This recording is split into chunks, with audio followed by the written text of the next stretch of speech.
איך איקי ישר מוצא את הקטע הרלוונטי בשיעור הנכון? אין כמו איקי. אני צריכה רגע.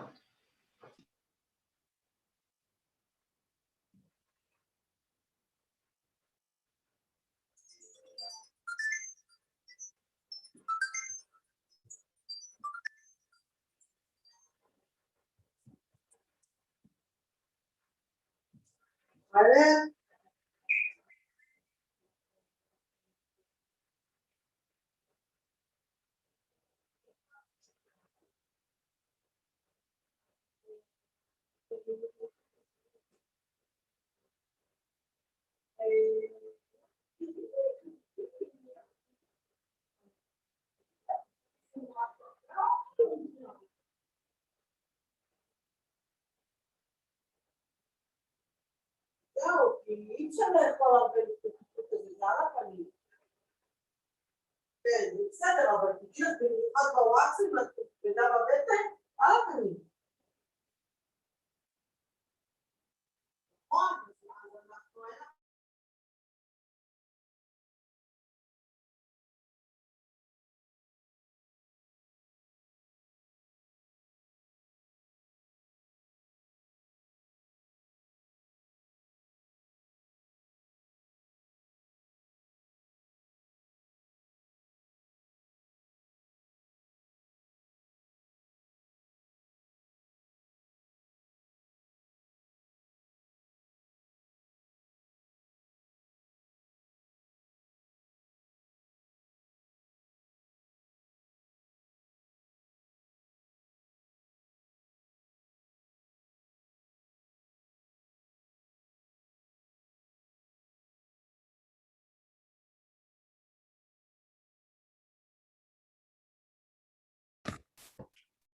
Hello, everyone.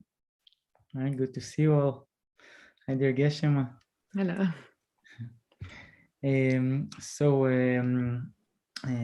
Same as every week, thank you all for joining. You have in the chat information, also email for questions, my email, if you want to pass on questions to Geshe, and also a link that you can use for donation. I'm reminding that all the activity of Dharma Friends of Israel is done voluntary, and of course also the teaching by our teachers. So if you want to contribute and to make this possible for yourself and for other people to continue receiving those great teachings, so you can do it. Thank you, and thank you, Geshe. Excited. Thank you, Geshe. Just before we start, isn't there going to be a time change on the particular day when there's like a celebration or holiday? Yes, it's still not 100% sure, I think, but okay, maybe I will just say it for everyone.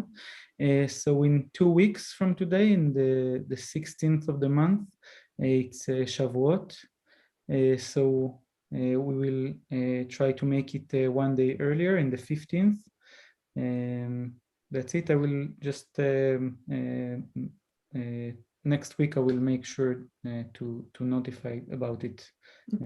So possibly the teachings will be not on the Sunday in 2 weeks, but on the Saturday, same time. Yeah. Okay, well, probably it'll be that will happen. Confirmed. Okay, great. Thank you. All right, so let's start as usual with the motivation. And again, first doing some breathing meditation, mindfulness of the breath.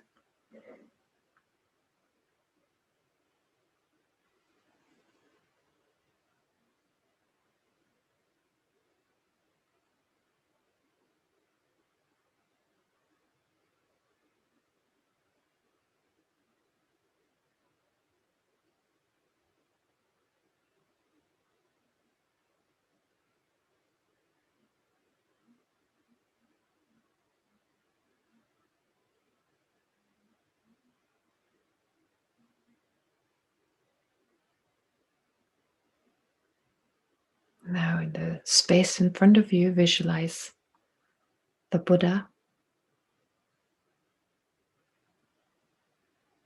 appears as a manifestation of great wisdom and compassion.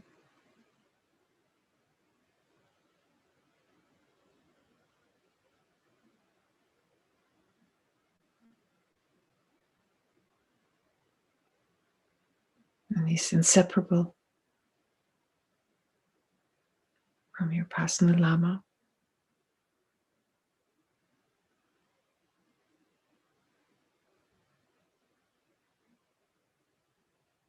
And then surrounding the Buddha, the Nalanda masters of India, Nagarjuna, Ayadeva, and so forth.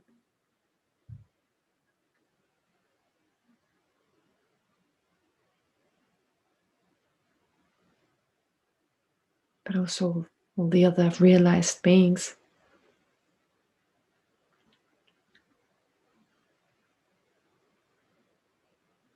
Of the Indian tradition, Tibetan tradition of Buddhism.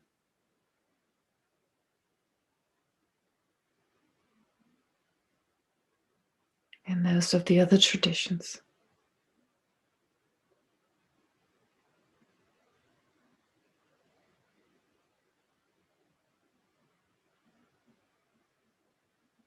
And again, they're the same nature as your own teacher, as your own Lama.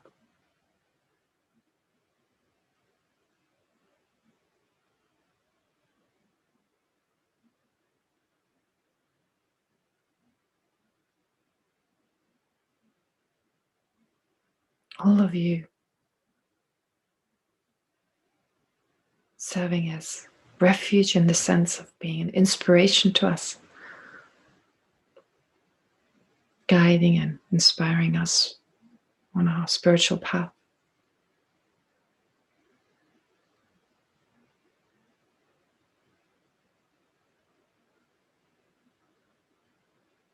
And then think that this front visualization, you yourself surrounded by all sentient beings.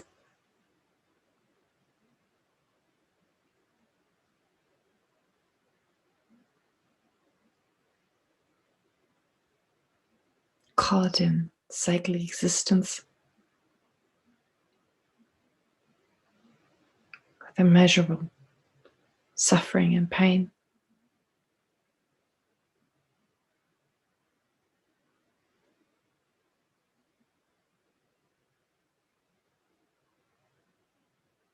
And continuously creating new causes for future misery and suffering.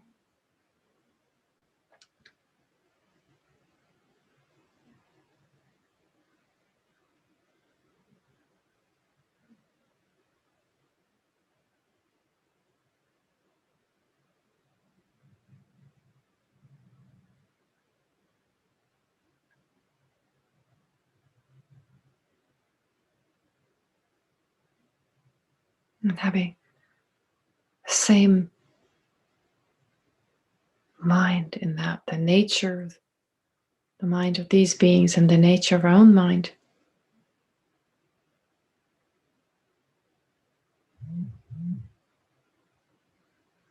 Does not differ.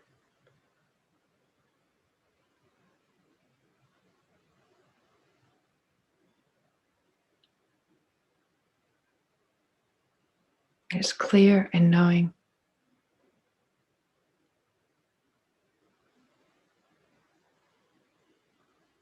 It has the potential to become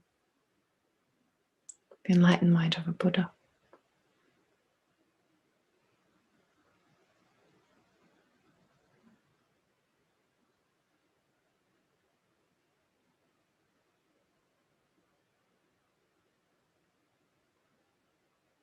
And based on that understanding, generate a sense of closeness, acceptance,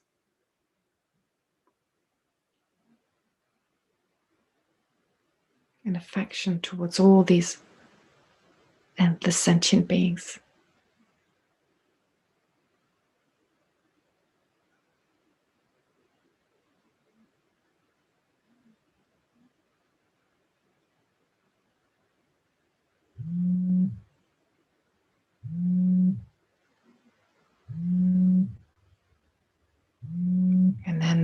affection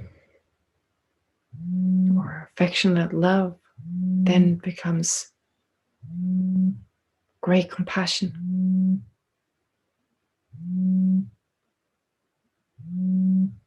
An affectionate awareness that wishes for all these endless sentient beings to be free from suffering and the causes of suffering.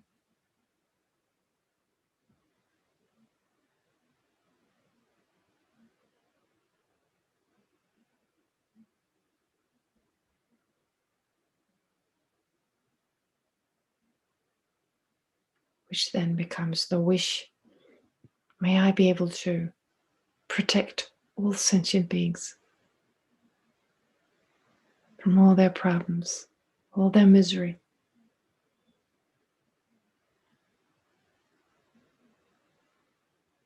And help them to free themselves from the causes of their suffering.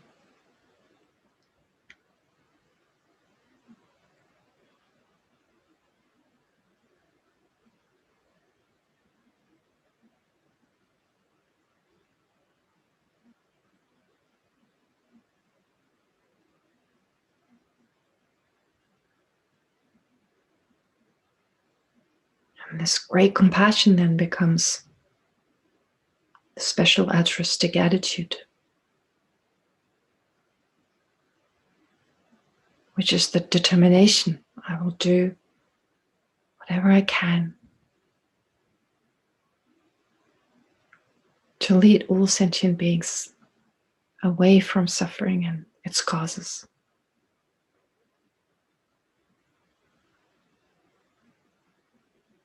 No matter how long it takes to do that, and no matter how difficult it's going to be to accomplish this.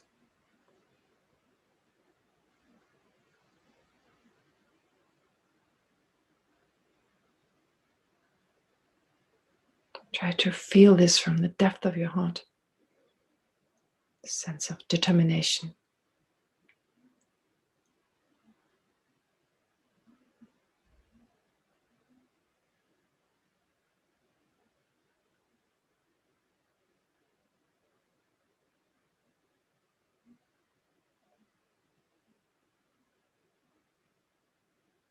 Which then transforms into the mind of enlightenment. The wish, may I become fully enlightened, attain the enlightened state of a Buddha.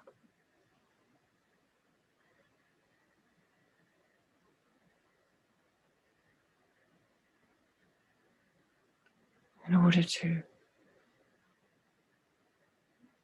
of greatest benefit to all sentient beings and be most effectively able to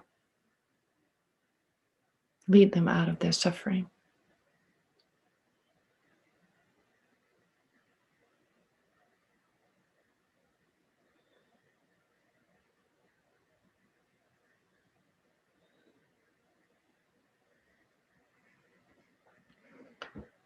It's with this motivation, holding on to this motivation, that we recite the prayers.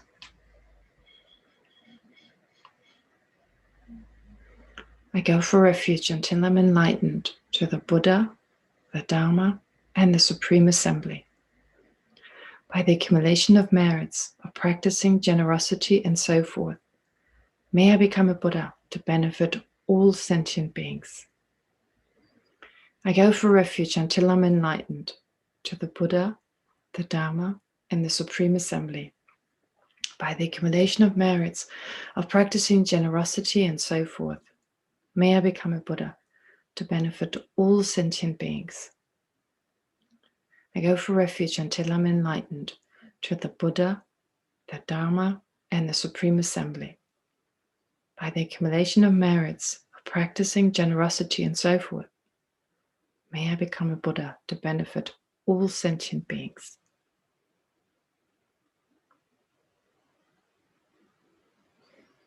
And to deepen our love and compassion that are the cause of the mind of enlightenment, bodhicitta, May all sentient beings have happiness and the causes of happiness.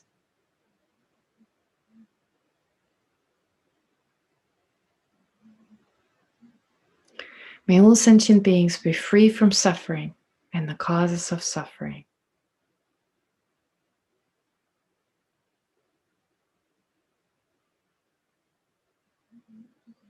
May all sentient beings never be separated from happiness that is free from suffering.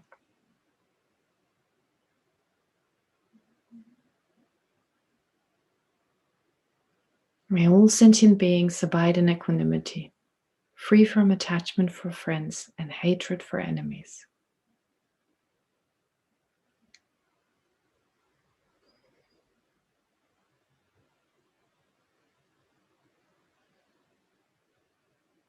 And then directed at the front visualization, reverently I prostrate with my body, speech, and mind.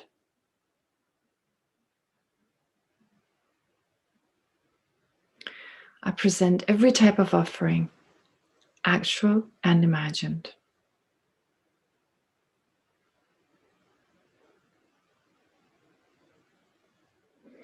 I declare all my negative actions accumulated since beginning this time.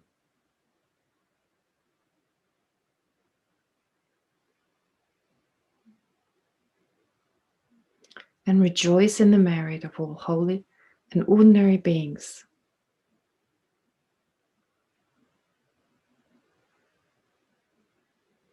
Please remain until the end of cyclic existence.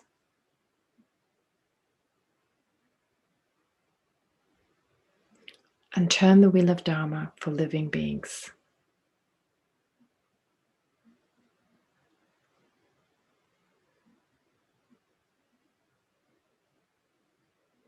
I dedicate my own merits and those of others to the great enlightenment.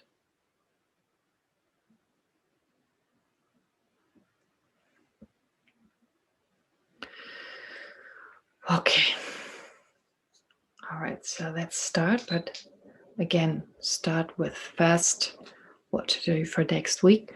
Now, if you listened to His Holiness's teachings on Saturday, well, if you didn't, definitely listen to them. If you can get the recording, you should listen to them. But, well, moreover, on top of what His Holiness, of course, talked about, compassion, that is, well, bodhicitta. His Holiness talked about bodhicitta, gave a lot of quotations, actually went through the ritual of generating bodhicitta. So emphasize this. Again, as he's done so in the past, bodhicitta should be the center of our life. Just whatever we do, it should revolve around bodhicitta. And of course, Jadharam Rinpoche spoke about it too, saying all our actions, well, should be connected directly or indirectly with the mind of enlightenment. So that means to generate it again and again and again, and try not to forget. And we will forget at times, of course we will, but first thing we wake up should be bodhicitta. Okay, however, well, fake it may feel at times, but never mind, just break through that resistance possibly, or it says this is not really going to help, just do it. Just following His Holiness and Jadharam Rinpoche's advice. At the same time, and well, of course, His Holiness also stressed very much the importance of emptiness, of wisdom, and we'll do this as part of our discussions here. But also something I'd like you to do for this week is to focus on the suffering nature of our existence. Now, this is not to be pessimistic, it's just to be realistic. That our existence is limited in so many ways, and to also then take that same understanding based on our own existence and use this, of course, for others, understanding, well, others are in that same situation. And of course, I'm just one person. The amount of problems I can have, well, it's so much less than taking the suffering of others, taking the summary of all the suffering of all sentient beings, which again should motivate us again to generate more love and compassion for others becoming aware or being more aware of their problems, their sufferings. Now, there's actually 3 ways to go about this, because we talk of 3 types of sufferings. The first 2 are pretty straightforward, but still, it doesn't harm to think about, well, mainly in connection with other people, but also on the base of our own example, the different sufferings. In particular, oftentimes we forget certain groups of people, possibly those that are at the edges of society, people in prison, possibly, or addicts and so forth. But of course, especially those beings imprisoned, whether they're criminals or not, whether they're unjustly incarcerated or not. The point is that they are in a situation lacking freedom, and to kind of become aware of that, reflecting when we reflect on the suffering of others. And of course, addiction, people with all sorts of different addictions, and all the other problems and sufferings to do with the pandemic and so forth. But also to become aware that even the happiness we experience, well, as long as we have this mind and body, this happiness is extremely limited. So really what we call happiness is really just the absence of a worse kind of state.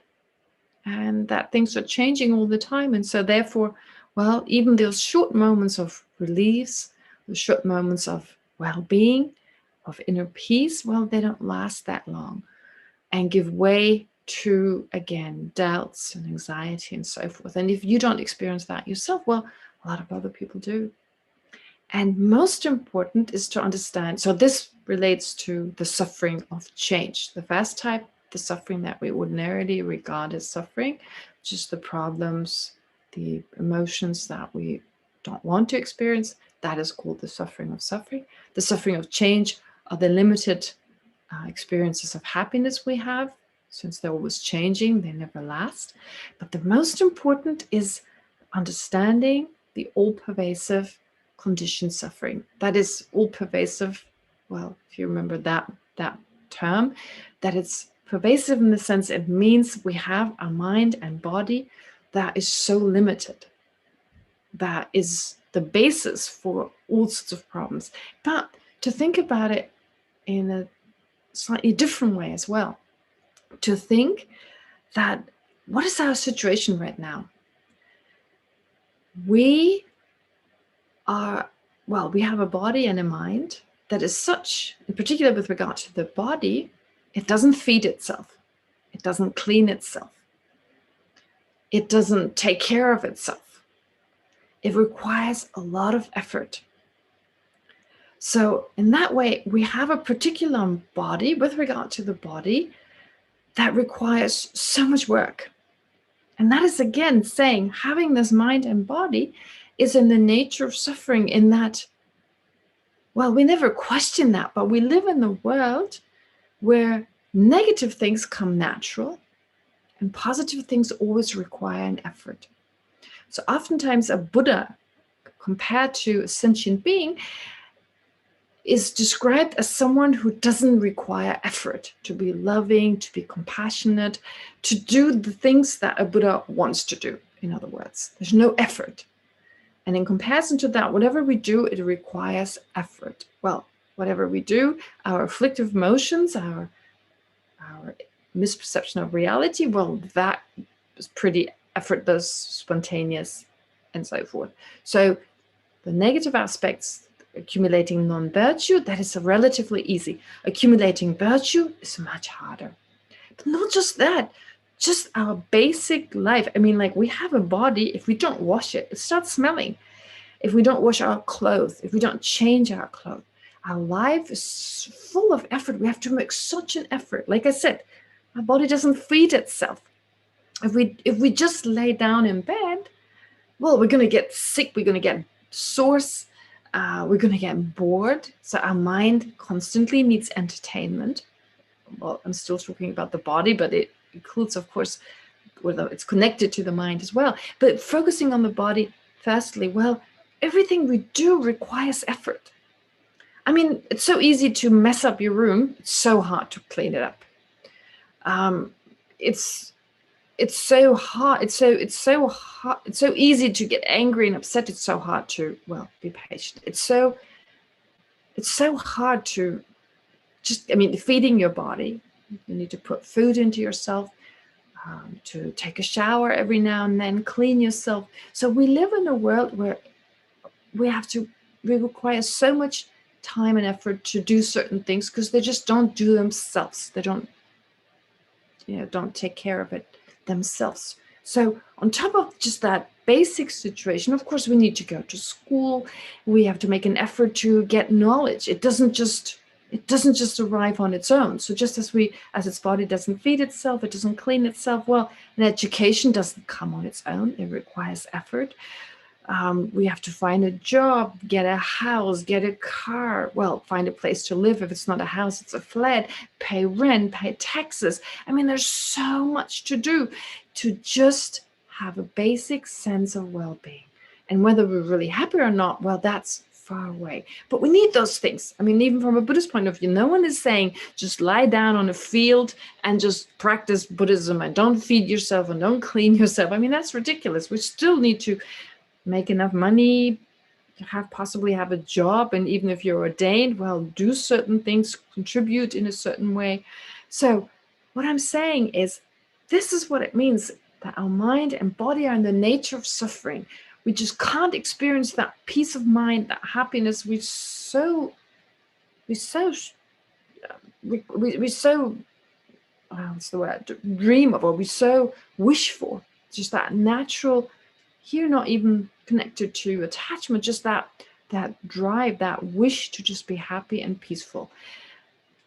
Just forgetting about that deep state of happiness, just to be healthy and just to be well, we need to spend so much time. So to really think about this, to become aware of our situation, and then to think others are just like that. I'm just one person, I can bear that, it's not that bad. But so many sentient beings, so many endless beings. In my case, or in our case, at least, we found a solution. Whether we put it into practice or not, well, yeah, we're trying, and it's not as quick as we may hope, but at least we found a way out. But all these endless sentient beings who always look in the wrong direction, try to find happiness within, well, situations or activities that bring more suffering instead of bringing more peace of mind. So to really take some time and reflect on that. Take some time in the morning, reflect on that.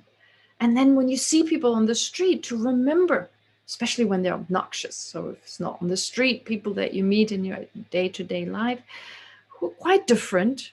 Of course, as Holmes spoke about it, everyone is different, has a different nature, a different personality, different character. Even our deepest nature, the deepest nature of our mind, in that way we don't differ. But from the point of view of interests, our likes and dislikes and so forth, well, there are huge differences. And remember that, being tolerant of others, but more than that, to generate this deep sense, well, of dread, of like, what can I do? Look at these beings all around us who are so caught, who are so enmeshed in confusion and not knowing how to live a happy and peaceful life on the basis of the mind and body they have right now. So based on that conditioned type of suffering. Okay, so I believe that's really important, to think of this again and again. Become aware of your own situation. I mean, effortless? No, nothing is effortless. Everything requires so much work. I mean, just getting up in the morning and getting ready. If you lack, I mean, when we have really bad days, if you lack the energy to do it, or you're sick, become aware of the effort it requires. And that is because we have this mind and this body.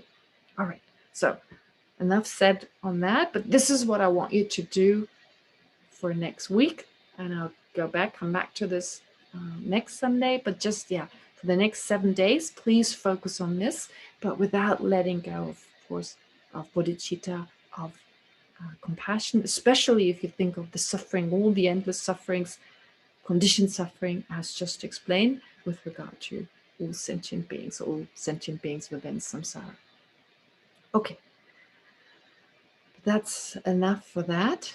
And now I want to go back to the text. Now, we're still, of course, dealing with the Chittamatra school, and you may find that frustrating to a certain degree, that you may think, well, what's the point? I want to study the Madhyamika school. But of course, as you've probably also gotten a sense of by now, well, first of all, studying the Chittamatra school helps us, in comparison to the Prasangika school, to get a clearer sense what is the Prasangika school really talking about? What is this emptiness we're talking about? But studying it together with the Chittamatra, we also become aware that there are certain explanations the Chittamatra gives, which the Prasangika and thereby Chandrakirti never refutes. So they're very helpful ideas of the mind being the center of our experiences, and we'll come to that in a few verses, about 20 verses from where we are right now. There is more of an explanation of why the mind is in the center of everything, why it says in the sutras there's only mind, but not in the way the Chittamatra school explains, but still in the way in which the mind is the center of everything. So the Chittamatra really brings the mind into the center of our experiences, and it stresses imprints and how imprints give rise to our different experiences. And the Prasangika school has no problem with that. It's actually not refuting that. It's merely refuting the view of inherent existence, and doing that so in many different ways. All right. But like I said last time, I gave you a short overview. I'll do this again, but briefer than last time, just to not lose sight of what we're doing, the general kind of idea. Now, what we've gone through so far was, well, the 6th chapter on emptiness starts off with dependent arising, dependence on causes and conditions. So impermanent phenomena, they arise in dependence on other phenomena. And how does that happen? Does a cause inherently give rise to its result or not? It's difficult to understand this, and it's explained over and over again. But basically, up to verse 38, including the explanation of the true truth, the text deals with, well, explaining that it's impossible for a cause to inherently give rise to an effect, and in that way, for cause and effect to be inherently different. And this will be addressed again. So if you haven't fully understood it, no problem. And then starting with verse 39, the text addresses also the idea of not just a phenomenon arising, but also a phenomenon ceasing, going out of existence. And based on that idea, also, well, if an action, a karmic action, ceases, and then later on gives rise to an experience, how does that happen? And related to that, Chandrakirti explains that, for instance, some philosophical schools, such as the Chittamatra school, following scripture, they even assert a consciousness that keeps the residue of the karmic actions, so that all these residues of all the karmic actions in this life, well, they are continuously carried on to a next life in order then to ripen in all our experiences. And the President Chandrakirti, of course, says such a mind is not actually necessary. These imprints, these residues we leave in the mind, well, they just remain with the mind until they ripen. Anyway, connected to that, then Chandrakirti basically introduces the Chittamatra school, this view less so on this foundational consciousness that carries all the imprints, but to do with some of their views, especially the view that the mind exists truly, and that there are inherently or truly existent imprints that give rise to our experiences. Now, first, Chandrakirti briefly explains the view of the Chittamatra school. That's verses 45 to 47. So there are a few verses before that, verse, 43 and 44. That's when Chandrakirti says, well, this foundational consciousness doesn't exist. And having said that, then verse 44 and 47, the Chittamatra view is briefly explained. And then the next verses, verse 48 to 55, basically Chandrakirti asks the Chittamatra, well, what is the example? What example do you use to explain your lack of external existence. What are the examples you use? And we've heard about the dream example. Plus we heard about the example of the eye disease. And in response to the way the Chittamatra school explained it, Chandrakirti said, well, no, for us, these examples are explained differently. To us, they do not establish that the mind exists inherently and that the object exists inherently, and, well, that the object doesn't exist externally, but is still inherently existent. To us, it doesn't mean that. All right, so we covered that.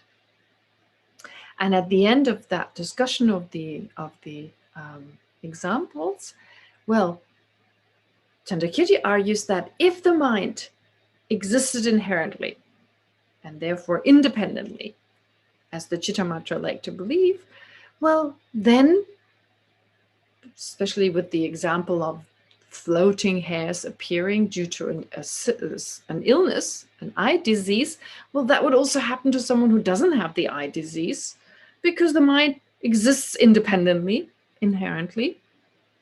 And so the appearance of floating hair would not happen independently would not happen independence on an illness, because the mind exists independently. So it would appear to anyone, whether they're sick or not. And based on that discussion, the Chittamatra school says, well, no, but there are imprints, stressing again, well, not only does the mind exist inherently, we also have inherent imprints. Okay, so then this discussion starts with, well, inherent imprints. So you're saying these inherent imprints are giving rise to inherent mind? And the answer is yes. So Chandrakirti argues, well, if you really believe there's that, it can only take place, these imprints giving rise to inherently existent mind, or inherently existent imprints giving rise to an inherently existent mind, well, that can only happen with regard to the present, the future, or the past. And just briefly, we've heard before, well, if it happens with regard to the present, that wouldn't make sense, because that would mean an imprint and the mind exist at the same time. And so how can there be cause and effect? And another argument that's given, well, either if they're connected, the imprint and the mind, and they exist at the same time, they could be of the same nature. They could be of the same nature, like part and parcel, like something being a part of something else. But if they're of the same nature, one can't exist without the other. And that would mean the mind arises from the imprint. Well, it would arise from itself because they're the same nature. Plus, the mind would arise from something that still exists at the time when the mind exists. So in other words, usually a cause doesn't exist when the effect is there. But if the imprint is the cause of the mind and they're of one nature, they can't exist one without the other. So at the time of the mind, the imprint would still be there. And that doesn't make sense. And if they were still a cause and effect, well, since they existed at the same time, it doesn't make sense. So that's definitely discarded. The other option would be, well, the imprint gives rise to a future mind. And we had that whole discussion, well, then an imprint is a potentiality independent on a future mind. But since if both exist inherently, well, it's a potentiality. It has that attribute of being a potentiality in dependence on the future mind. A potential for what? For a future mind. But if that future mind doesn't exist at the time of this potentiality, well, how can we call it a potentiality? It wouldn't make sense. So this mind would have to exist at the same time. Why? Why is that? Because it exists independently. It couldn't depend on something that arises in the future, and then dependence on that be called a potentiality. So they would have to exist at the same time. That potentiality and that mind would have to exist at the same time. So I hope this argument is clear. How if something exists inherently, it cannot be a potential independence on something that happens in the future, because that would be like saying it's a potential of something that doesn't exist at all, because it doesn't exist in that moment. All right. Now, this is different to the Prasangika school. The Prasangika school says there's no problem. Things are merely labeled. So we say something is a potentiality of something that happens only in the future. Well, that's all right, because it's not inherently, it's not in and of itself and independently a potentiality. No, it's independence on a future object. It's this, independence on something else, something in the past, it's something else. So the whole identity of something is determined by other factors. So there's no problem. But if it exists inherently, its identity is not determined by anything other than itself. So in that way, Naman Tsongkhapa talks about it. In other words, well, he doesn't use the same examples, but well, he says weaving a cloth. When you weave a cloth, or I don't think a lot of people weave clothes these cloth these days, weaving a piece of fabric or something. Well, knitting a sweater, for instance, or building a tree house, or baking a cake, whatever it is. At the time when you bake the cake, there is no cake. And still you talk about baking a cake. There's an activity that is based on certain moments in time. And then in relation to something that is going to be the result of this activity, we label baking a cake, right? So that's totally fine. So that which is going to come is not there yet. However, if that was inherently, if you were inherently baking a cake, if that was intrinsic in that action, the cake has to be there. So it's not enough for it to come into existence in the future. And the same is true for the tree house. When you build a tree house, there is no tree house yet. And when you knit a sweater, well, there's no sweater yet. Once the sweater is there, you're no longer knitting the sweater. You're, I don't know, giving it away or wearing it, whatever. All right. So that's how far we got last time and the time before. And now, having analyzed it this way, having analyzed therefore that, or having at least determined that, well, it doesn't make sense for an inherently existent imprint to give rise to an inherently existent present mind or an inherently existent future mind. And likewise, it doesn't make sense with regard to an inherently existent past mind.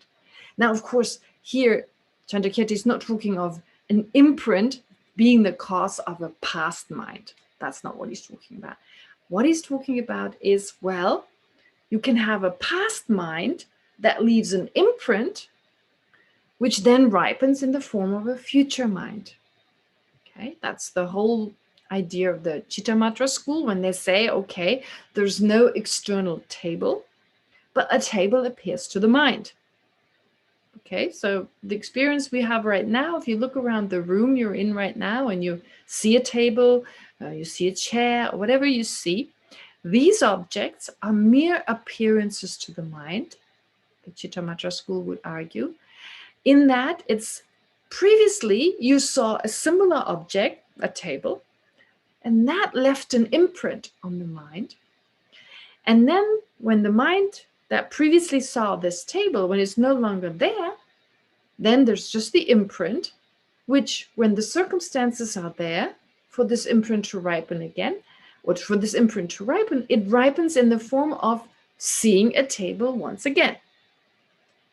Maybe a little different from before, because, well, the other circumstances that are responsible for this appearance and also the imprint may be changing, but whatever it is, there is again an eye consciousness perceiving a table. Now, that is how the Chittamatra looks at it, and now Chandrakirti is saying, well, that's all well and good, and really this part, if it's just a conventional situation, there's no problem from a Prasangika school point of view. There's no problem in that. Yeah, well, just think of your daily life. I mean, it's less so with the sense consciousnesses. Of course, there are external objects, and there's an external object, there's a physical sense basis, and based on that, our eye consciousness perceives certain things, shapes and colors. That is definitely the case. But with a mental consciousness, every time there's a thought, every time you think about something, it leaves an imprint in your mind, giving rise again to another mind. Classic example, you're upset with this person. You've never been upset with this person. This is the first time you just got to know them, or you know them for quite some time now. And for the first time, you get angry with them. And after the anger is gone, it's left an imprint in the mind. And then because of that residue on the mind, it's so much easier to get angry again with that person. It's like what we call habit. But habit, the way, the label of habit, it's really given based on, what is the basis of labeling habit? Well, based on the mind getting angry for the first time, it leaves some residue. And then that residue, it gives rise to this energy, whatever you want to call it, potentiality. It's difficult to give it a name since it's something non-physical, and it basically has the potential for anger directed at that person to arise again. And then again, it leaves an imprint. And the more we get angry with that person, the greater this habit we create, right? Because every time we get angry again, it leaves an imprint. If it lasts, the anger lasts for a long time, well, the residue is stronger. We're more likely to get angry. And unless there's some other force, some other mind thinking, oh, I shouldn't get angry with them all the time and they can't help it, and, you know, really make an effort again, it needs a lot of effort to generate patience, or you just never meet the person again. That may also help, actually, if they're just out of sight, out of mind. So whatever the causes are, and slowly this anger may, of course, actually subside. But we can really see this explanation the Chitta Matra school gives. So here, look at your own life. Look at your own life. And this is something I want to stress, of course, that it shouldn't be just some abstract idea. These ideas here, they're practical. They make sense. So what Chandrakirti does, he does a lot. He explains us ideas based on the Chitta Matra school. Mind leaves imprint. Imprint gives rise to other mind, which we can observe in our daily life, the way I just explained, leading to our habitual tendencies, mental tendencies. Have you ever wondered where all our habitual tendencies come from?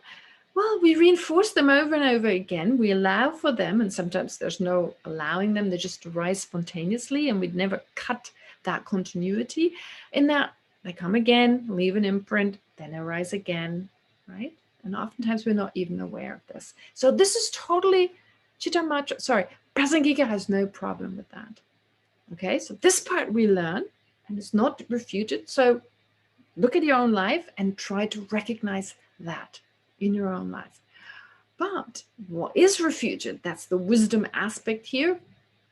Very specific. Okay, so a past mind, if it exists inherently, and it leaves an inherently existent imprint, giving rise to a future mind. Now, here, and this is what verse is that? I just need to have a quick look. I think it's 58, should be 58. Verse 58, if you can see the verses, yes, great. If you speak of potentiality, because consciousness will emerge, so, okay, this is for the future. If you speak of it, because consciousness will emerge, no, this is still the past, sorry, this is still the previous argument. I believe we went through this, right? We did this verse 58.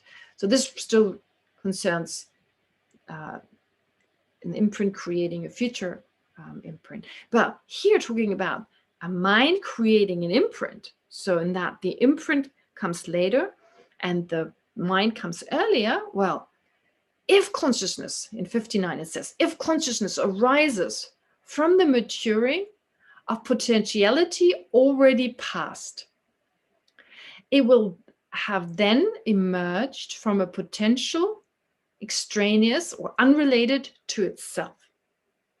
And since the moments of this continuum would be alien to each other, anything and everything could emerge from anything. Now, what does that mean? Well, in Lama Tsongkhapa's text, of course, it's beautifully put together, the word commentary, of this verse, without reading it as much. I mean, you can read it on your own, but first I have to find it. 59, yeah. So if it is from the maturing of a potentiality, so an imprint ripens, an imprint which has already gone. So it was imprinted by a former mind, it left an imprint. And then when that future consciousness arises, which is intrinsically different from that potential. Well, what would that mean? Then you have an earlier consciousness, which left the imprints, giving rise to a later consciousness, right? Earlier consciousness, imprint, later consciousness. Does that make sense? Now, the earlier consciousness actually has to be of the same continuum as the later consciousness, right? First, there's consciousness, leaves an imprint, and then again, a consciousness arises. So if you say an eye consciousness perceiving a table, it leaves an imprint for another eye consciousness to perceive a table to arise again. For the Chittamatra school, since there's no external table, it's only these imprints. So the earlier moment of consciousness perceiving a table, there's a break, perceiving something else, something else. And then due to the imprint, when that ripens, now you see the table again, to put it simply. If all of those exist inherently, then the earlier moment of consciousness, of high consciousness perceiving the table, could not be of the same continuum as the later consciousness perceiving the table. Now, this discussion we had before, and I'm not sure it was clear, and I suppose, well, Chandrakirti had the same sense. It's not clear after the first time. So let's look at imprints again. And Dhamma Tsongkhapa here gives a very beautiful explanation of imprints. At continuums, at continua or continuums. What is a continuum? This idea of continuum is so important. We should really live our life thinking of continuums. I mean, everything that exists is everything that is impermanent, I should stress. Everything that is impermanent is a continuum. So to look at mind as a continuum, to look at physical objects as a continuum is really important. Most of you have understood it, but just in case you haven't, let me say this much. If something exists, if something physical exists, it must exist occupying space and occupying time. That's pretty straightforward. That's easy. It occupies space. Yeah, so if you have a table, it occupies space, but it also occupies time. If something exists, it exists at a certain time. So it occupies time. And however shortly something physical exists, well, for one moment, but of course there's no shortest moment in time. However long that moment is, even for 1 second, that can be subdivided in shorter moments, in shorter nanoseconds, and further and further and further. Not literally subdivided, not as in like practically, physically subdivided, but it still mentally can be subdivided because it consists of endless moments in time, because we can go shorter and shorter and shorter, and there's no limit. It can go endlessly. Okay, that doesn't sit very well with us, this kind of sense of endlessness. We like it concrete. This is the shortest, this is the longest, but let's face it, it doesn't make sense any other way. So whatever exists, physical, it occupies space, yes, but most importantly, it occupies time. All right. If we take something that doesn't exist physically, such as the mind, well, at least it occupies time. I have to look at the time to make sure this time we have a meditation. So it has to occupy time. Mind doesn't occupy space, but it occupies time. And again, it's made up of moments in time, right? So very important idea. Now, if you can have, I mean, if I had a whiteboard now and I could easily show you a drawing or something, I would. On the other hand, if you can come up with an image yourself, it's actually much better. So if you think of anything, if you draw like a line and you divide this line into little moments, and however long these moments are, 1, 2, 3, you number these moments just to give you a sense of something occupying time. And so you take an object such as eye consciousness perceiving something, or a table. It's made up of moments in time. Okay, now are these moments different or not? Are they inherently different or not?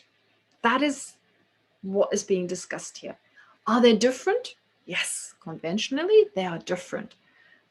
from the Prasangika school point of view, the first moment of table is different from the second moment of table. Of course, they're not the same.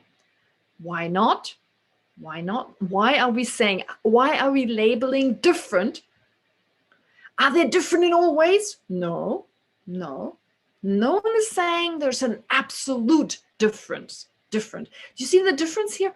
Oh gosh, see the difference here? So being inherently different would mean absolute different. To give you another example, long and short.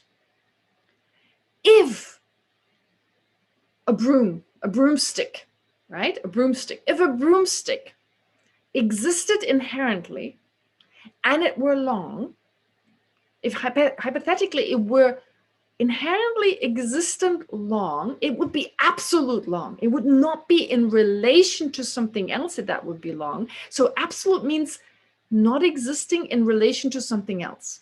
Okay? That's the meaning of inherent existence. Not being a relative, not existing in relation to this, that, and the other. So, for instance, the broomstick, if it existed inherently, it would be an absolute long broomstick. And it could not be short. It would only be long. If it was long, it couldn't be short. And if it was short, it couldn't be long. Because it would be in and of itself long. And since being in and of itself short and it being in and of itself long are contradictory, it can only be one of the two. So you would have to say, well, let's say you say the broomstick is in and of itself long. And it'd be so absurd because then it couldn't be anything that is longer than that. It wouldn't make sense that this, because it would be long, so it would be in and of itself long. And in relation to something even longer, well, you would have to still say it's long, even in relation to that, it's still long. So they would be the same length because you couldn't talk of one being shorter than the other. So absolute long means you don't need anything else. The object in and of itself is just that. Okay, so explaining this on the basis of something long or something short, absolute versus relative. Okay, so inherent existence means absolute, not dependent on something shorter to be long or not dependent on something longer to be short. No, in and of itself, it's long, and no matter what else exists, it would just be long. Now, the same is true for different. If you say the first moment of the table and the second moment of the table, they're inherently different. Okay? Which would be if the first moment of the table, that is the cause of the second moment of the table, right? First, there's the first moment, and then that becomes the second moment. So a continuum is such that it occupies space, but on top of that, the earlier moment is the cause of the later moment. Okay? If you take a person, yesterday's person is the cause of today's person. And today's person is the cause of tomorrow's person. Again, you have moments here, today, yesterday, today, and tomorrow. Okay, again, forming a continuum. Now, going back to the argument of the Chittamatra school and all those who say that things exist inherently, well, they say that the first moment of table, yes, it gives rise to the second moment of table. They assert that. But which doesn't make sense. They still say those moments exist inherently. There's actually a direct contradiction there, but they're not aware of that. So they say, well, yeah, the first moment of table gives rise to the second moment of table, the third moment of table, yes, but they exist inherently. And so the first moment inherently creates the second moment. And that would mean the first moment and the second moment are inherently different. Right? Because it doesn't happen. It's not like the first moment creates itself. No, it creates something inherently different. Okay, so if the first moment of table is inherently different from the second moment of table, that would mean they're different in all ways. It'd be absolutely in any way. You could not say in relation to this, they're the same. In relation to something else, they're different. Okay? The Prasangika school can say in relation to one aspect, the first moment of table and the second moment of table are different. In relation to another aspect, they're the same. So let's look at that in relation to. So just as the Prasangika school can say that broomstick in relation to a matchstick, it is long. In relation to, I don't know what's really long, the Eiffel Tower is short. All right. So the Prasangika school can say it's short in relation to this, long in relation to that. So it's both, but both in relation to different objects. All right. Okay, that works for the Prasangika school.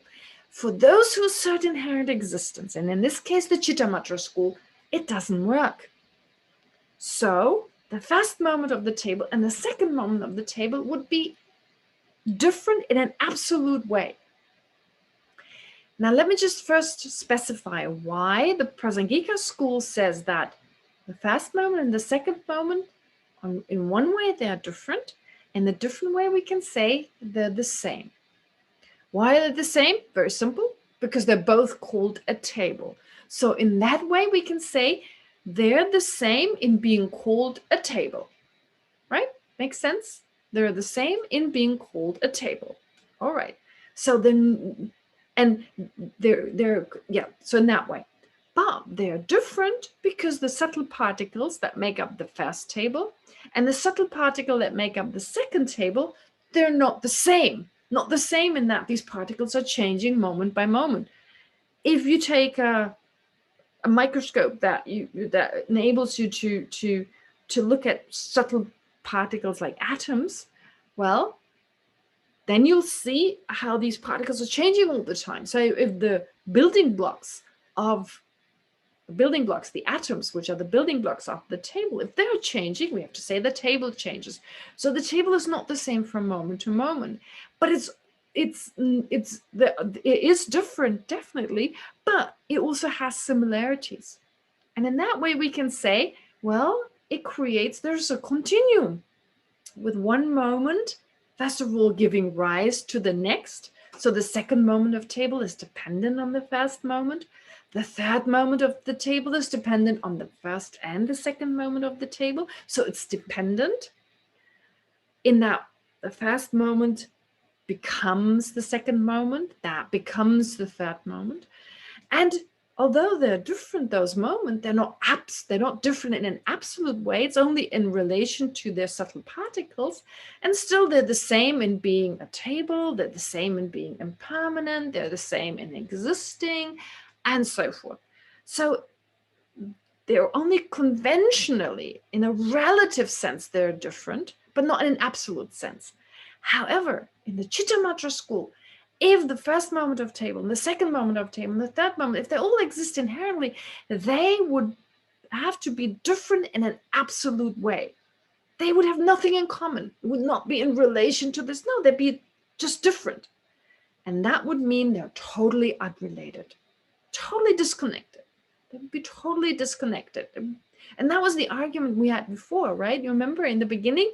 So if you say a seed such as a barley seed is inherently different from the barley sprout, and it's still creating the barley sprout, well, they're so different, they're so disconnected.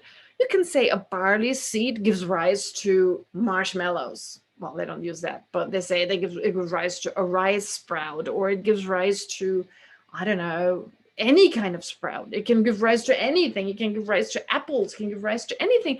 Because if you're saying they're inherently different and still one can create the other, so it means they're totally disconnected. So anything can create anything. Does that make sense?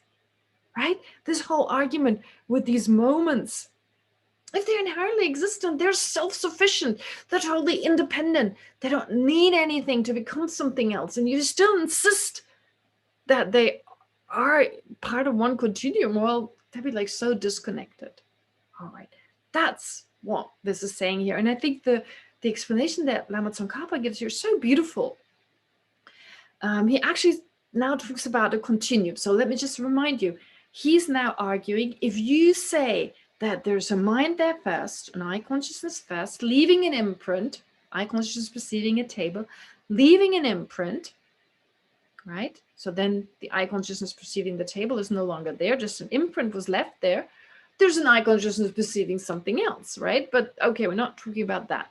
But at the time when the eye consciousness is not perceiving the table, we say there's the imprint for the table left, and then the imprint ripens, and again, the eye consciousness perceives table. And the former continuum, the first time the eye consciousness perceiving the table left the imprint, that is the same continuum, an earlier continuum of the eye consciousness that later on perceives the table. But according to you, no. According to you, Chitta Matins, if you say it's all arising from something inherently, they couldn't be the same continuum, which would be absurd. But anyway. So, and then in connection to that, Lama Tsongkhapa says, well, the root for the Sanskrit word for continuum is tan. And it's stated continuum refers to extent. So by applying an affix to this verbal root, you add tra, and you have tantra. Tantra means continuum, actually. Okay, tantra, that's the word for, well, Vajrayana Tantra is the continuum, because you have a basic continuum of mind, giving rise to a basic continuum of the path, leading to giving rise to the basic continuum of an ordinary mind. Due to practice, it becomes the Bodhisattva path mind, the continuum of that, becoming the Buddha's mind continuum. So in that way, path, basis, path, and result are all continua, and it's based on that understanding, we practice Tantra and attain the state of Buddha. Okay, so that's why Tantra is the word for continuum. But here, of course, we're not talking about Tantra, we're just talking about continuum itself. So the formation of a continuum, causes and effects operate in a related sequence, like a flow of a stream. And the continuity of birth and death remains without any intervals of disruption. Intervals of disruption. So it's like you have this continuum. It's just such as momentary phenomenon. So if a momentary phenomenon, even if it's just one moment, it's composed of sub-moments, as I said earlier on, with earlier moments giving rise to later moments and so forth. And since the individual moments are its constitutive parts, the continuum itself is a whole. Okay, so the continuum of the table, we call it a table on the basis of these moments, and then based on each moment we describe it first moment, second moment, and so forth. All right, I still want to answer some questions. All right, so this part I think is extremely important, so to understand this, and then the text goes on to say, verse 60, we could see verse 60 in connection to that. So you may say that though these moments are distinct, they have no separate continua. So you may insist, you Chitta Matrins, you may insist, well, this earlier moment and the later moment, they're totally disconnected, but still they form a continuum. And so therefore the objection does not apply. If you say that, but this thesis is unproven, this idea does not make sense. You cannot prove that. How can you say it forms a continuum? For such a single shared continuum of totally disconnected moments, it doesn't make sense. It's not tenable. So he gives an example. Attributes of Maitreya and Upagupta. All right, let's take another person. Attributes of John and Mary. All right, so totally different people. Okay, here's just people's names, Maitreya and Upagupta, who are distinct, cannot belong to a single continuum. So if you have right now Maitreya and Upagupta, they're different, they cannot belong to a single continuum. So your explanation is like that, like totally different entities. Things different from each other through intrinsic characteristics could not logically be part of a single continuum. So they would just be like Maitreya and Upagupta, just these totally disconnected things. All right. Does that make sense? So it's those three verses, 59, 60, and 61, that deal in particular with the idea that an imprint was created, an inherently existent imprint was created by an inherently existent mind. Okay. Now, some of the arguments you had before, well, the one with the potential being the qualified and qualified, you could give those arguments as well, but Chandrakirti doesn't want to repeat it. He's already said that. So these arguments can also be applied. The arguments that you had previously with regard to an inherently existent imprint giving rise to a future mind.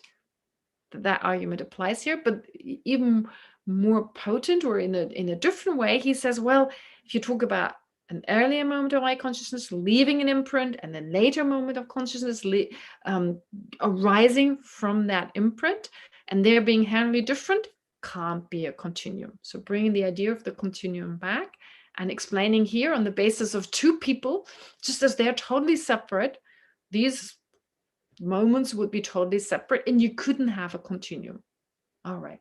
So I hope this part is clear. We've done 3 verses today. And now I want to address some questions. Well, one person asked about, let me just look for it. One person asked, when we look at the Chittamatra school, when we say Chittamatra, where's the question?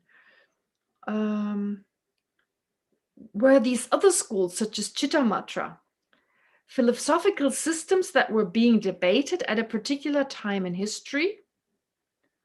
And does Buddhism as a whole adhere to the Prasangika school? All right, so this question is, well, we need to look at Buddhism as a whole, Buddhism at the whole now or in the past. Well, first of all, there are different traditions of Buddhism. So I can only really say something about the Tibetan tradition as of now, because I don't know with regard to the other traditions. I mean, they don't have this division into these philosophical schools. And just because they may explain the ultimate nature of phenomena in different words, in Thailand, in Burma, and so forth, that doesn't mean they don't follow the Prasangika explanation. So I would have to analyze it further and get a sense of what is it they're talking about. Is this from the point of view of the Prasangika? And then I could give an answer, but I can't. I don't know. I could imagine they just describe it differently, not using the same vocabulary. But definitely the Tibetan tradition as of now, officially, they follow the Prasangika school. But each individual person may, in terms of their own view, their assertion and so forth. I mean, I'm not even a Buddhist philosopher from the point of view of my own view. I mean, the way I look at things, naturally, everything seems inherently this and inherently that and an inherently existent I. That's the center of the universe, and it's self-sufficient and it's permanent. So in terms of my own action, I'm none of these philosophers. And I like to think I follow but really I don't understand this view. But as of officially, so, and I guess that would also be the case for other students of the Dharma, whether Tibetan or not. But officially, the view is that of the Prasangika school, yes. And then in the past, these other followers of the different traditions actually did exist. And Buddha taught these different views according to the needs and the interests of different people.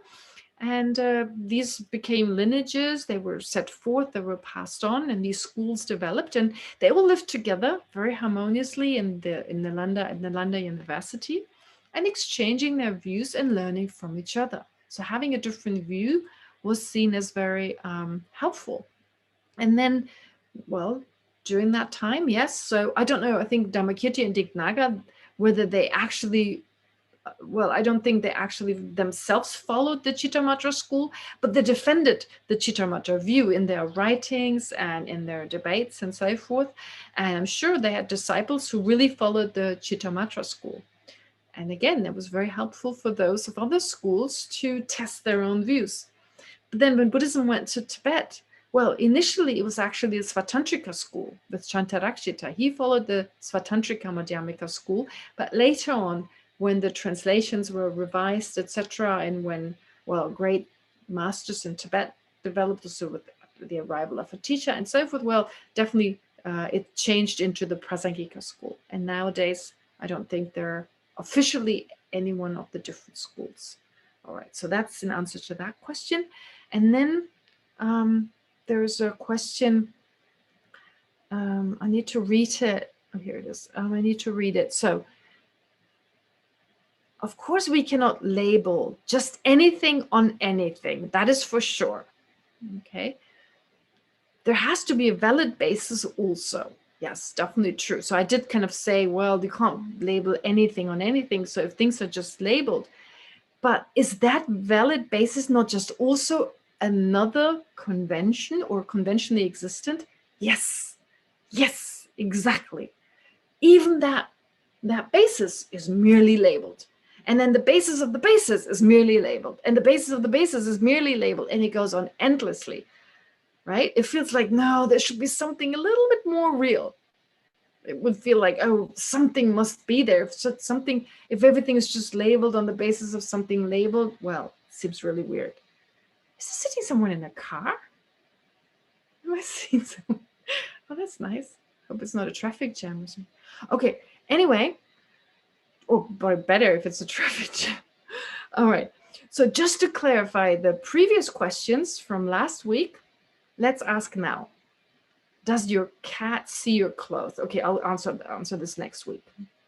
This is slightly different. But then he says, well, it seems like this whole idea of being merely labeled, well, it is all self-recursive, he says, circularly referenced, therefore seems meaningless to me. So, he's kind of arguing consciousness is labeled on the basis of the activity of consciousness, and the activity of consciousness is labeled on the basis of consciousness. That seems like circular in the sense, like it's like saying the Bible is true because God says so, and God is true because the Bible says so, right? It seems like you're using one as the argument of the other. So he's saying, if you label, for instance, consciousness on the basis of the activity of consciousness, and then label the activity of consciousness on the basis of consciousness, then you're basing them on each other, and that doesn't make sense. Now, I see what he's saying, but it really works that way. In terms of mutual dependence, when you say something is a cause, or let's say something is a mother and something is a child is a child, it depends on mother and father. And mother and father are this in dependence on the child. And there's no problem, according to the Prasangika school.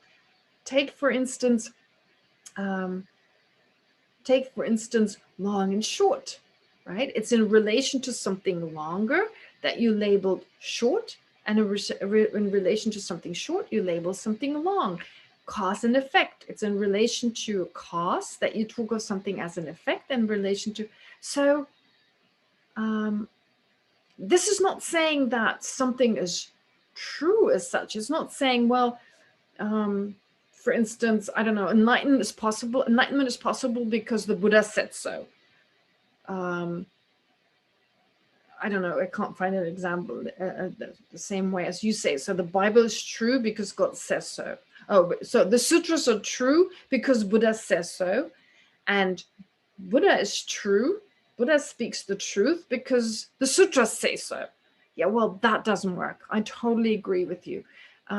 We're not basing what we're saying on what someone else says. No, it just logically makes sense, right? We're not saying things don't exist inherently because the sutras say so, for instance. We don't even say that.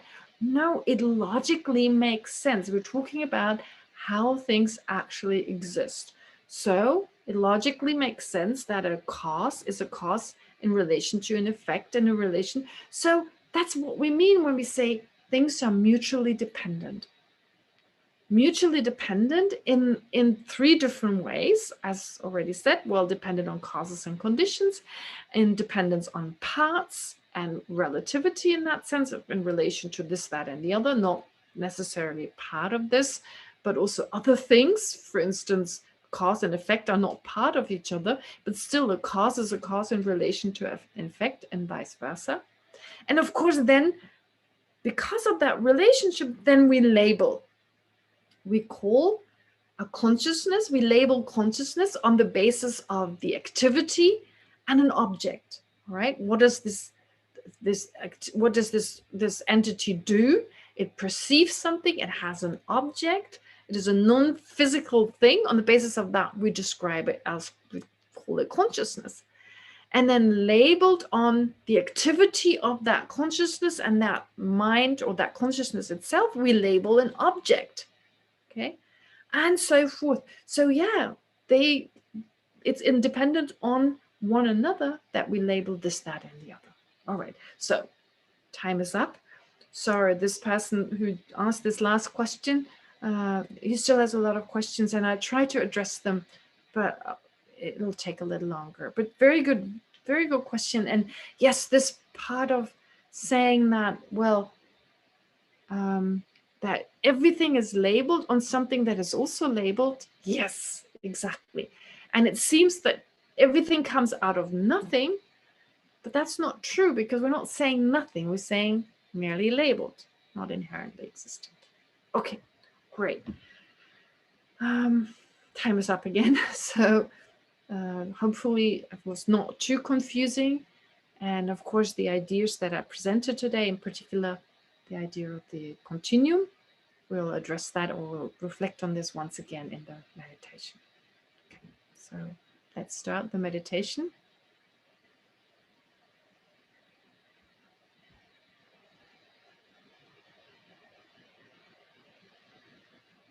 Okay, we start again, just watching the breath, or watching the road for that matter, to become more focused.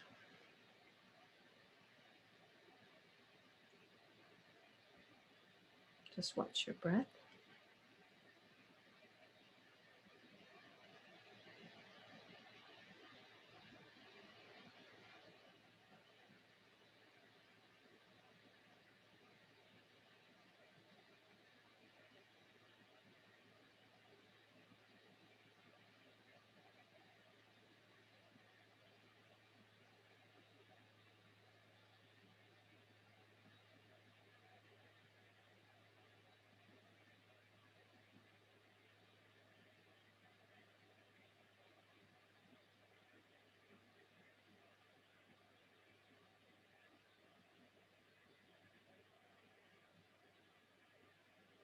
So part of understanding lack of inherent existence is the understanding of continua.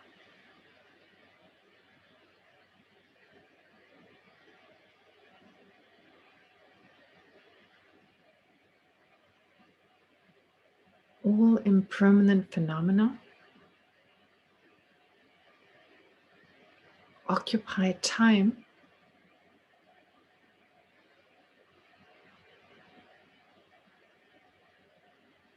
and therefore form a continuum.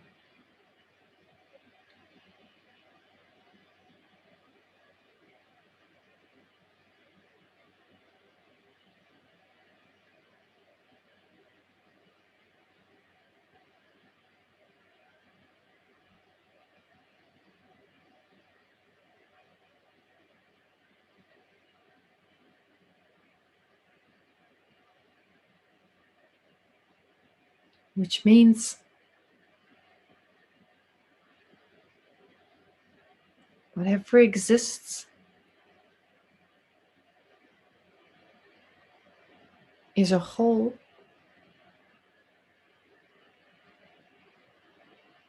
made of parts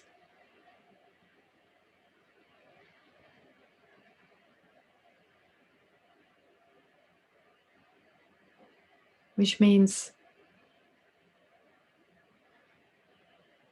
being a whole continuum, it's made of parts in time. First moment, second moment, and so forth.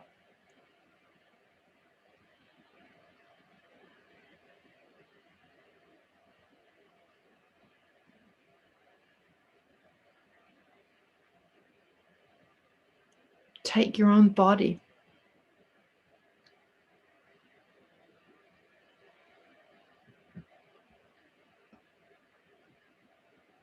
Which is a continuum in time.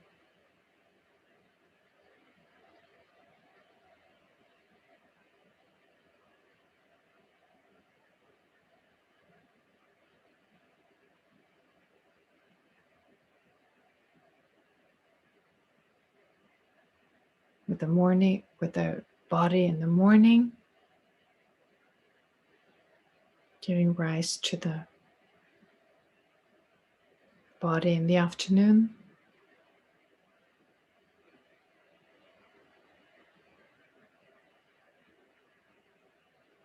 the body in the evening, and the body at night.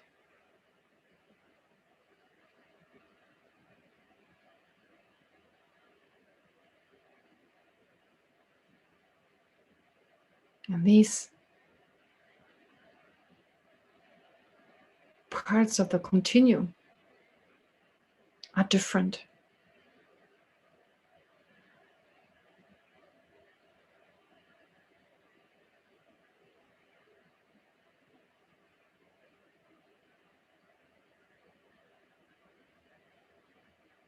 Different in relation to the fact that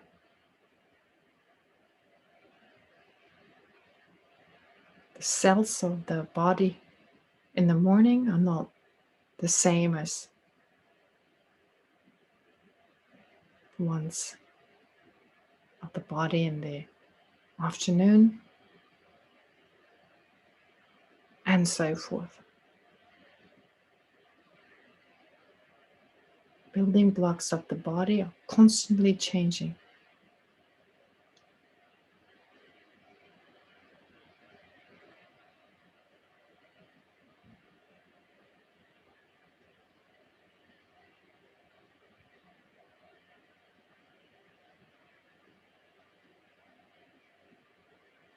Yet if they were inherently different, this morning's body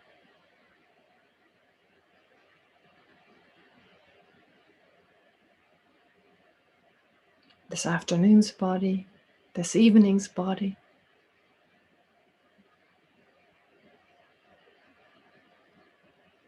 if they were inherently different,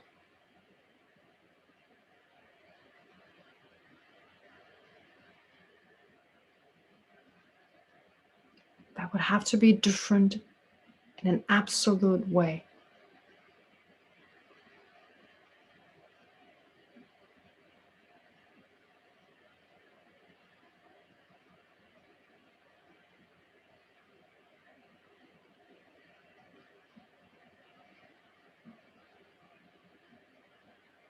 So they could not be the same in being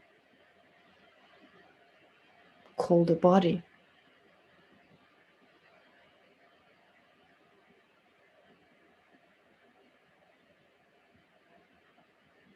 Or in being part of a person.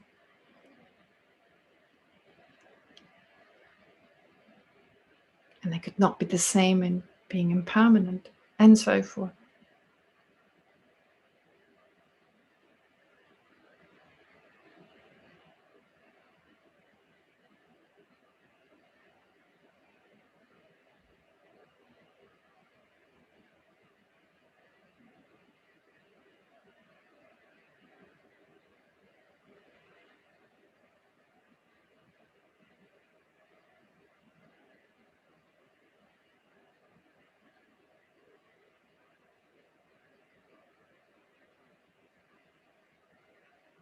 And if they were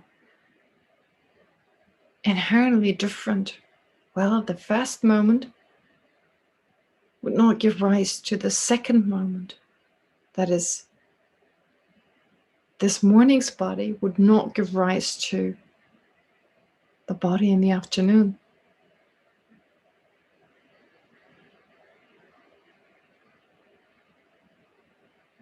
It would not transform to become the body of the afternoon.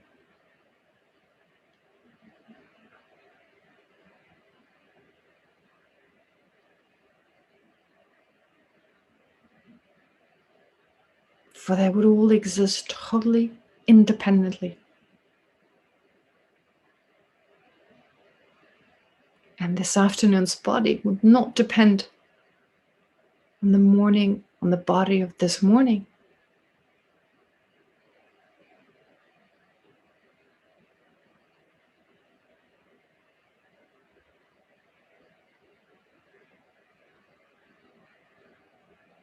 Since it is independent. exists self-sufficiently.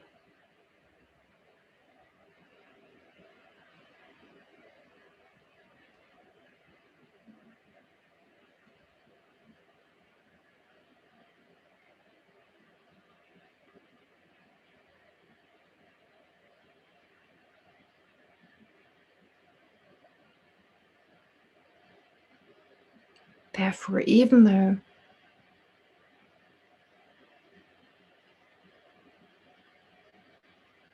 yesterday's I and today's I and so forth, they appear inherently different to our mind,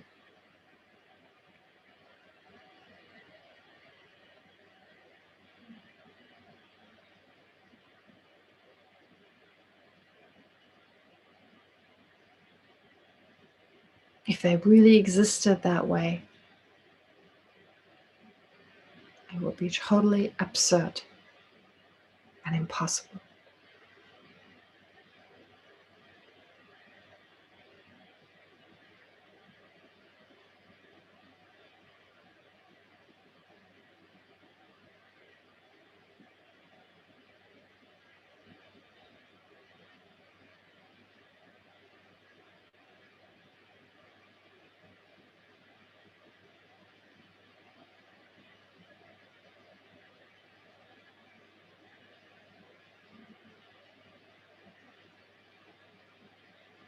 Instead, everything is merely labeled.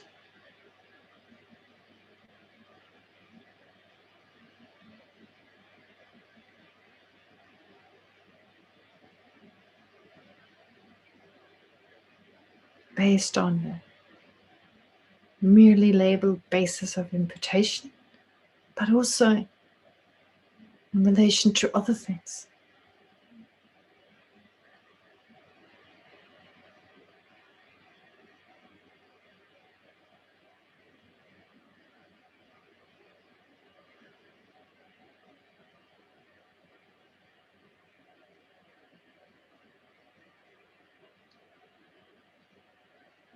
And now to conclude this brief analysis, whatever insights you've gained, apply a single point meditation for a few moments to allow for that insight to sink deeper.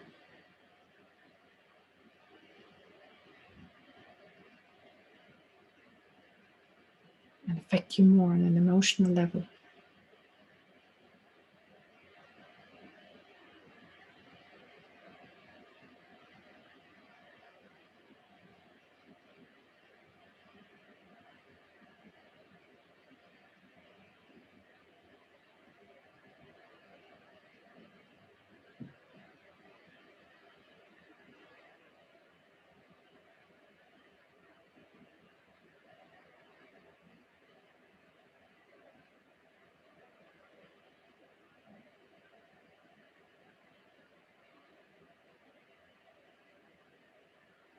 And now let's dedicate whatever virtue we've accumulated here,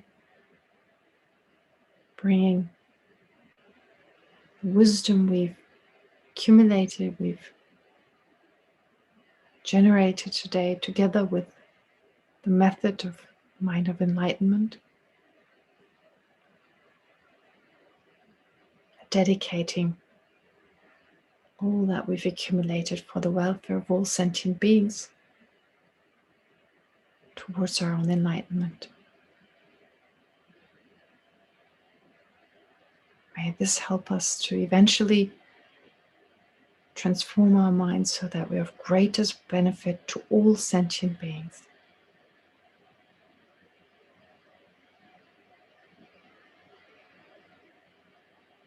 But may it also affect us and the people around us, even right now. Bring more peace of mind to those close to us and to those we interact with. Help those who are sick, like Tali Lubin, and everyone else who experiences mental and physical sufferings the way Shantideva says in this dedication prayer. May all beings everywhere, plagued by sufferings of body and mind, obtain an ocean of happiness and joy by virtue of my merits. May no living creature suffer, commit evil, or ever fall ill. May no one be afraid or belittled, with a mind weighed down by depression. May the blind see forms and the deaf hear sounds. May those whose bodies are worn with toil be restored, unbinding repose. May the naked find clothing, the hungry find food. May the thirsty find water and delicious drinks. May the poor find wealth, those weak with sorrow find joy. May the forlorn find hope, constant happiness and prosperity. May there be timely rains and bountiful harvests. May all medicines be effective and wholesome prayers bear fruit. May all who are sick and ill quickly be freed from their ailments. Whatever diseases there are in the world, may they never occur again. May the frightened cease to be afraid, and those bound be freed. May the powerless find power, and may people think of benefiting each other. For as long as space remains, for as long as sentient beings remain, until then, may I too remain to dispel the miseries of the world.